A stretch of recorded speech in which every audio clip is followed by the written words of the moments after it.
The sun was slipping behind the hills of Limpopo as the small township of Maungannong settled into its evening rhythm. Children chased one another between dusty streets, elderly women folded laundry, and neighbors exchanged idle chatter. The Maungannong family home stood at the center. Inside lived Samuel Maungannong, a respected school teacher, his wife Thandi, and their two children, Sibusiso and Leah. They were known for their warmth and simple kindness. Yet behind their smiles, something had shifted. Samuel had grown withdrawn. Thandi whispered to friends that he was carrying a dark worry. No one imagined how deep that shadow went. Late on a Thursday evening, neighbors heard a loud thud from the Maungannong home. The dog barked, then silence.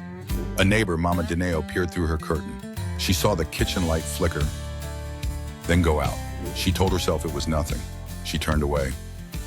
Moments later, a scream cut through the street. By morning, the police had sealed off the entire house. The news spread within minutes. Inside, investigators found the bodies of Thandi and the two children in different rooms.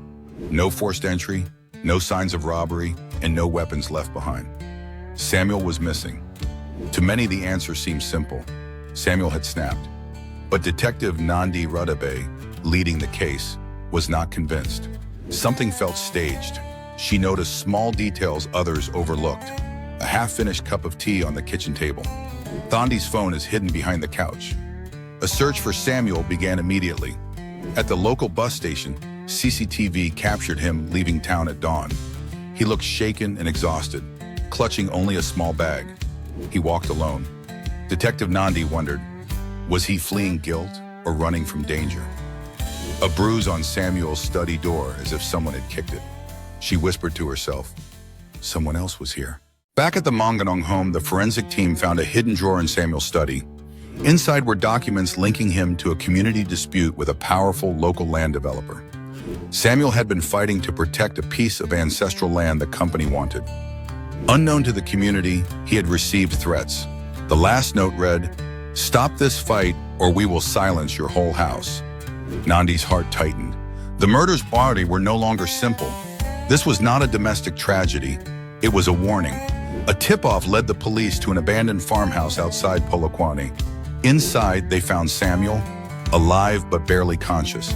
A deep wound on his head revealed he had been attacked, not fleeing. He whispered a single sentence before collapsing. "They killed my family. I was next." He never saw the attackers, but he heard one familiar detail, the sound of a man limping. Detective Nandi began investigating men connected to the land dispute. One stood out, Julius Mabuza, a contractor with a known limp and a reputation for handling dirty work. When the police raided his workshop, they found blood-stained clothing, a burned diary, and Samuel's stolen watch hidden behind a toolbox. But the biggest shock came from Julius himself. He confessed, but not in the way Nandi expected. He said he was ordered to scare the family, not kill them. Things went wrong. The real architect, he said, was someone else, a high-ranking official in the municipality. He refused to say the name, claiming he would be killed. As Nandi followed the trail, mysterious threats began arriving at her office. Drop the case. Do not dig deeper. Remember, you also have a family. The deeper she went, the clearer it became that the Maungannong murders were part of a wider corruption network involving land seizures, forged documents, and intimidation. The truth was bigger than one family. With the evidence gathered, Julius Mabuza and two accomplices were arrested. Pressure from the community forced the municipality to open an inquiry, but the unnamed official disappeared before he could be questioned.